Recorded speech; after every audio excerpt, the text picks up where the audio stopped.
நல்லா தெரியுது.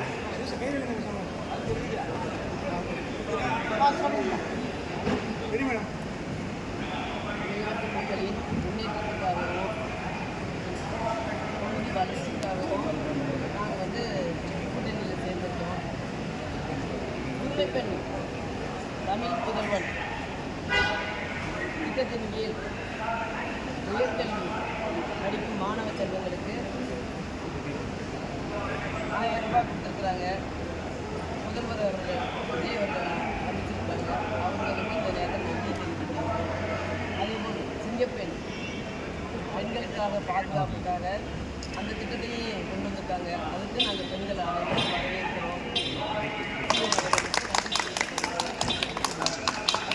பெண்களுக்காக 1000 ரூபாய் அறிவிச்சிருக்கிறாங்க. இதுக்கு முன்னால் அரசு கொடுத்து கொண்டிருந்த அறிவிப்பை வந்து திரும்பவும் அறிவித்தது வந்து எங்கள் பெண்கள் எல்லாருக்குமே பெருமையாகவும் மகிழ்ச்சியாகவும் இருக்குது.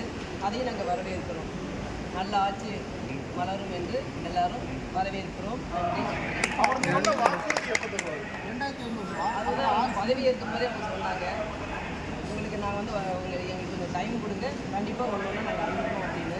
அதேபோல் 717 ஒயின் ஷாப்பு வந்து வழிபாட்டு தலங்கள்லேயும் ஸ்கூலு காலேஜ் பக்கத்தில் இருக்கிறத வந்து 717 ஒயின் ஷாப்பை வந்து மூடியிருக்காங்க. அதே வந்து ஒரு பெரிய குடும்ப பெண்களுக்கெல்லாம் அது வந்து வரவேற்கப்பட்டது. எவ்வளவு பாதுகாப்பாக வந்து அந்த வழிபாட்டு தலத்திலேருந்து எடுத்திருக்காங்க. அதே வந்து எடுத்துக்காட்டாக இந்த அரசு வந்து நடத்தி கொண்டு இருக்கிறாங்க. நாங்கள் அனைவருக்கும் நன்றி தெரிவித்துக் நன்றி, வணக்கம். நீங்கள் கட்சிக்குள்ள வந்ததுக்கப்புறம் தான் வந்து கட்சி பிளவு போட்டுச்சு அப்படின்னு சொல்லி ஆதிராஜா குற்றம் தட்டிருக்காரு.